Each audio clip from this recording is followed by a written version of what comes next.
this house, our neighbors were very happy we bought it because it had been abandoned for like 10 years.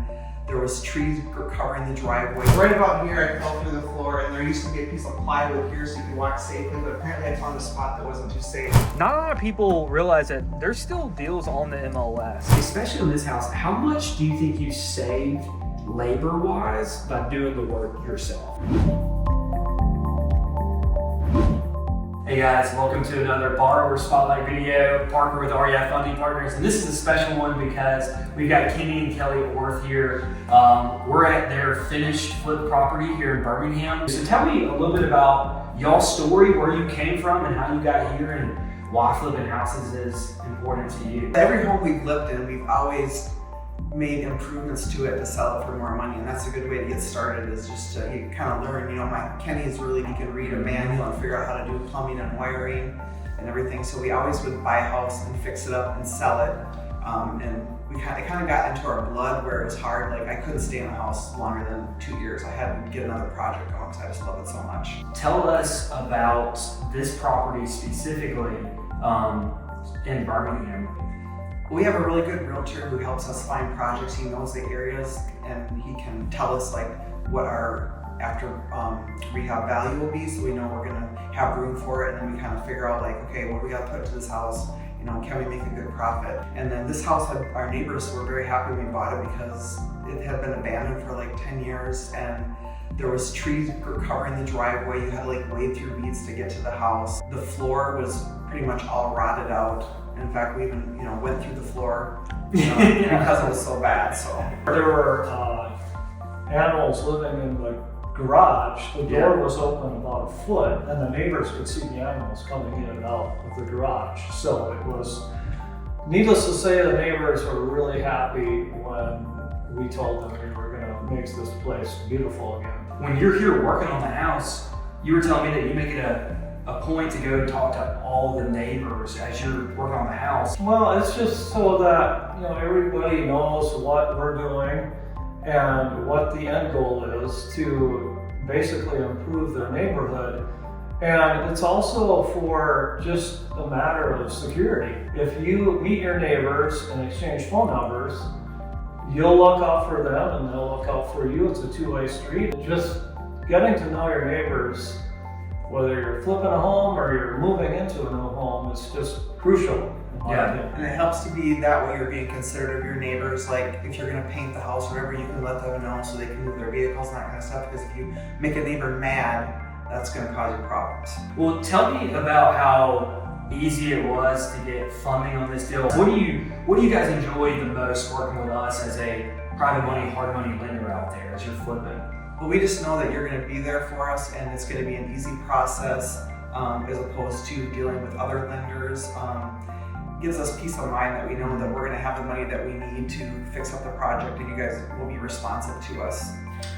We had a problem with one house, and you guys all got together with us, and we found out a solution for it. So, which turned out to be it really was kind of a game changer for us too. This house is brand new throughout. Not many flippers out there will go the full length to get something done right. Like I told you before, we have a conscience and we want to be able to sleep at night. To do a bad job is just not our line of thinking. All right, guys, we're here. We're out front. Wanted to start out here to show you the beautiful paint color and yellow door that they started with, but tell us a little bit about how you found this deal, because not a lot of people realize that there's still deals on the MLS. Yeah, our agents would send us different listings, and then we viewed it remotely. We actually bought this house without actually touring it. We didn't see it until it closed almost. Kenny,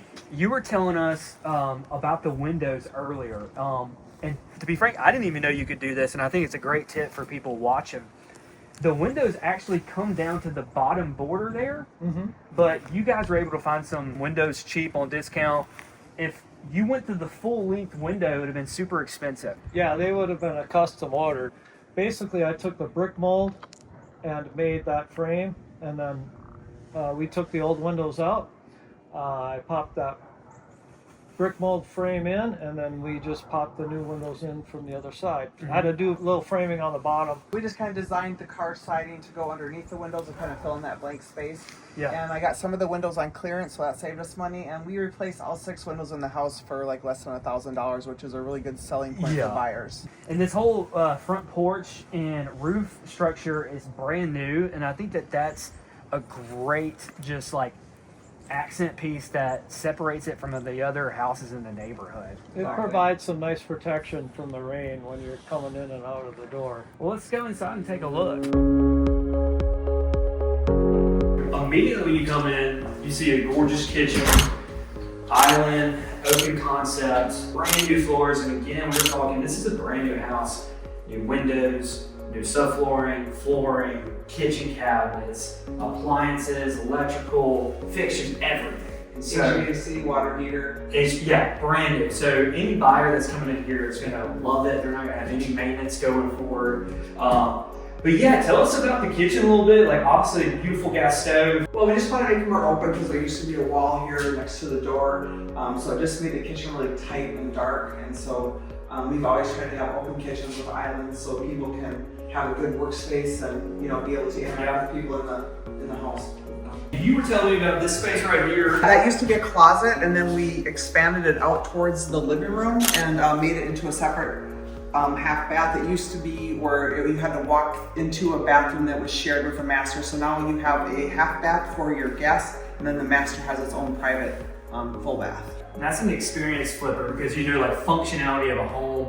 A buyer's gonna come into this, they don't have a bathroom that's separate from the master. That's very smart. Brand new floors. Where did you fall in? Where was it? Right about here, I fell through the floor, and there used to be a piece of plywood here so you could walk safely, but apparently I found a spot that wasn't too safe, and so I went through one leg, and he had to pull me out of the floor. Y'all do a lot of the work yourselves, especially in this house. How much do you think you saved labor-wise by doing the work yourself? Probably 20,000, 30,000. I'm sure we've saved quite a bit. Yeah, I haven't really done any math on it, but I know it's pretty substantial. We had a lot of work to do on the flooring, so it seemed like every time I turned around, certainly something that we needed to do ourselves so we could kind of recoup some of those labor costs. Sure. The main thing we don't do is the HVAC. We have somebody else do that. Everything else is you're very capable of doing that on your own. That's a great amount of sweat equity.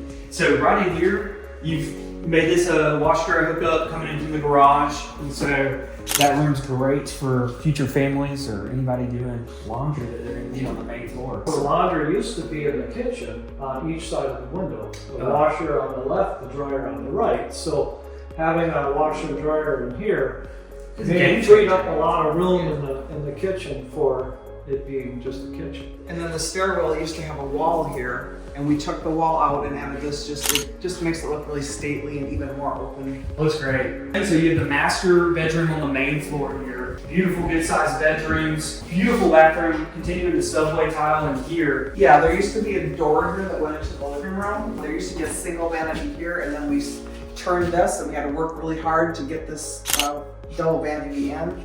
And then, a new bathtub, and then we tiled the shower so it's low maintenance and nice and clean and easy for the new owners. So how many bedrooms and bathrooms is this house total? 3 bedrooms and now 3 bathrooms. 2.5 baths. Yeah, 2 Awesome. Awesome. Yep. So we'll go upstairs and see those 2 bedrooms and bathrooms. So tell us about what you all had to do up here in this area. So you've got the full-size bathroom right there. Yeah, and this floor under the tub was so rotten. I'm surprised the tub didn't fall through it. And it used to be just a one-piece form tub, so we took it out and put the new tub in. And this footprint really didn't change. So you got 2 good-sized bedrooms up here. You actually extended this closet into the attic to give a lot more space, and so you actually increased the square footage. Yeah, because this used to be the closet here, and there's really not good hanging space and be able to access it, so we pushed one into the attic so they have a nice walk-in closet here. And one thing we really saved money on, I forgot to mention earlier, is that I scraped all the popcorn off the ceilings. You did. That is labor intensive. Yeah, too. and then we did hire somebody to skim coat it, but that just makes the house so much more modern. People don't want popcorn ceilings.